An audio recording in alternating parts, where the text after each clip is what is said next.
This year marks the 150th year of the Church of the Messiah, a non-traditional Episcopal church at the corner of East Grand Boulevard and East Lafayette Street in Detroit. Serving the Island View community near Belle Isle, the church takes pride in its diverse and young congregation, its community engagement initiatives, and its role as a community resource center. This is the leader of the Church of the Messiah, Pastor Barry. I can't believe the Church of the Messiah is turning 150 years old this year. The church was incorporated in 1874 by Christ Church Detroit, which is on Jefferson and 375.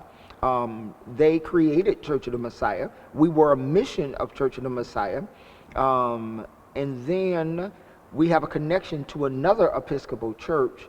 The oldest Episcopal church in the state of Michigan and in our diocese is 200 years old this year. They were originally downtown. That building caught fire after it had been around for about 50 years. They decided to build a new St. Paul's. The pastor of Church of the Messiah back then went to the diocese and said, "Hey, can I have the leftover pieces of the old St. Paul?" And took the leftover pieces of the old St. Paul, and they were shipped from downtown to East Grand Boulevard and Champlain Street. And we are sitting in the building of Church of the Messiah, which is the leftover pieces of old St. Paul's. Part of our mission at One Detroit is to tell stories by getting into the communities we cover with the intention to listen and learn. The Church of the Messiah let us film and capture a community meeting being held in the basement of the church, leading to a conversation I had back in 2018 with some of the congregation's young men about what life looks like from their perspective. Well, a lot of our young people wanted to have a conversation among themselves. So they did not want older people to be there to tell them how they should feel or why they should feel a certain way. They just want to be able to address their own concerns about Detroit and what they think the future holds for them. What conversations do you guys have most often, or do you hear coming up a lot that you care about? Just how to keep going when you doing stuff, you trying to do the right thing and bad stuff still happening, like it'd be the equivalent of standing at like the bottom of a mountain and everything you needed was at the top. You can't stay down here, and it's gonna be hard as hell getting up there, but you gotta do it.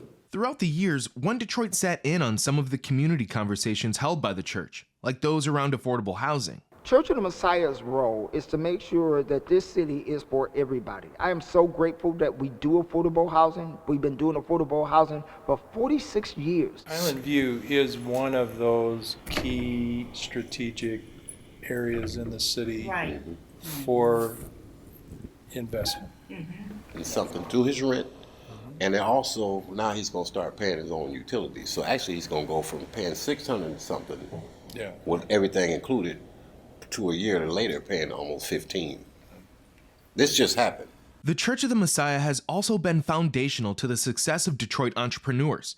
Nikki's Ginger Tea is a company that started in the church's commercial kitchen that has grown into a successful business, with Nikki's Ginger Tea being sold at multiple Michigan Whole Foods and other local markets. Here's Nikki of Nikki's Ginger Tea talking about the Church of the Messiah. I was across the street in my apartment, and then one of my friends said to me, "Well, Nikki, why don't you talk to your church about using the commercial kitchen?" The Church of the Messiah also organizes the Silence the Violence March, an annual event that honors the lives of those lost to gun violence. Recently, the church has taken in Venezuelan migrants that have landed here in Detroit.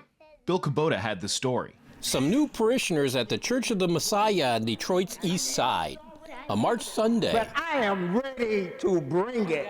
God is in the house. Pastor Barry Randolph presiding. We noticed an influx of Latinos in the community. Everybody in the community told them to come to the church. They came to the church, and of course, because they were immigrants, they were shipped here, it is believed, from Texas.